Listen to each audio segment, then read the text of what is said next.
15 avril 2019. Notre-Dame de Paris, cœur spirituel et historique de la France, est consumée par un incendie mystérieux. Mais ce drame, qui aurait dû rassembler la nation, est entaché par des scènes troublantes. Pourquoi les deux hommes les plus puissants du pays semblaient-ils si détendus, presque hilares, au milieu des cendres encore fumantes? Et que dire de la mort étrange de Jean-Louis Georgelin, l'homme en charge de sa renaissance? Ce soir-là, la France retient son souffle. Les chaînes de télévision retransmettent en direct les flammes qui dévorent Notre-Dame, des larmes coulent, des prières montent. Et pourtant, au milieu de ce chaos, une scène choque les témoins.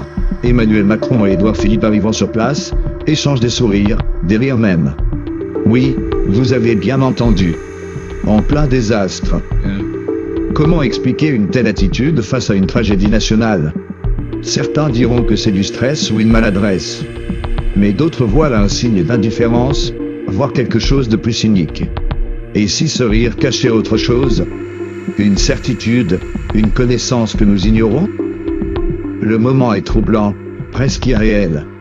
On pourrait se demander, était-il déjà au courant de ce qui s'était passé? Et surtout, pourquoi cette légèreté alors que la France entière était en deuil?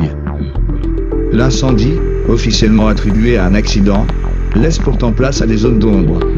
La charpente, faite de bois vieux de plusieurs siècles, aurait dû brûler lentement. Pourtant, les flammes avancent avec une rapidité déconcertante. Et que dire de l'alerte initiale, ignorée pendant 20 minutes fatales? Une cigarette mal éteinte? Un court-circuit? Ces explications paraissent presque absurdes face à la violence de l'incendie. Alors, si ce n'était pas un accident, de quoi s'agissait-il? Un sabotage? Une mise en scène? Dans le chaos qui suit l'incendie, un homme est désigné pour redonner vie à Notre-Dame. Jean-Louis Georgelin, un général respecté, connu pour sa rigueur. Sa mission: reconstruire la cathédrale avant les Jeux Olympiques de 2024. Un défi monumental, mais Georgelin s'y consacre avec une détermination sans faille. Mais cet homme, qui semblait inébranlable, disparaît brutalement en août 2023, lors d'une randonnée dans les Pyrénées. Une chute, concluent les autorités. Mais là encore, cette version pose question. Georgelin, habitué de la montagne, connaissait les dangers. Alors, que s'est-il vraiment passé? Le projet de reconstruction attire rapidement des intérêts colossaux. En jeu, des milliards d'euros, des contrats lucratifs et des choix architecturaux controversés. Georgelin, fidèle à sa mission de préserver l'authenticité de Notre-Dame, s'opposait à ceux qui voulaient une cathédrale plus moderne, plus rentable. Était-il en conflit avec des figures influentes? Sa mort, survenue à un moment critique, ressemble presque à une mise en garde. Une coïncidence? Ou un silence imposé? Lorsque l'on relie les points, un tableau inquiétant émerge. Un incendie aux causes floues. Des réactions étranges de la part des plus hauts responsables. Une reconstruction entourée de tensions. Et enfin, la mort inexpliquée de l'homme qui devait protéger l'âme de Notre-Dame.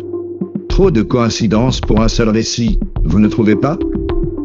Et si Notre-Dame n'était pas seulement un monument, mais le théâtre de forces bien plus sombres? Des secrets dissimulés sous les pierres, des intérêts occultes prêts à tout pour garder le contrôle. Rien n'est clair dans cette affaire. Nos faux, les milliards, la mort d'un homme clé, et ses sourires. Ce qui aurait dû être un moment de recueillement est devenu un puzzle terrifiant. Alors, que devons-nous croire? Une suite de tragédies ou un scénario savamment écrit? La vérité est là, quelque part, dissimulée entre les cendres et les ombres. Si ce sujet vous a donné des frissons, laissez vos théories en commentaire, abonnez-vous, et gardez les yeux ouverts. Ici, les mystères ne dorment jamais.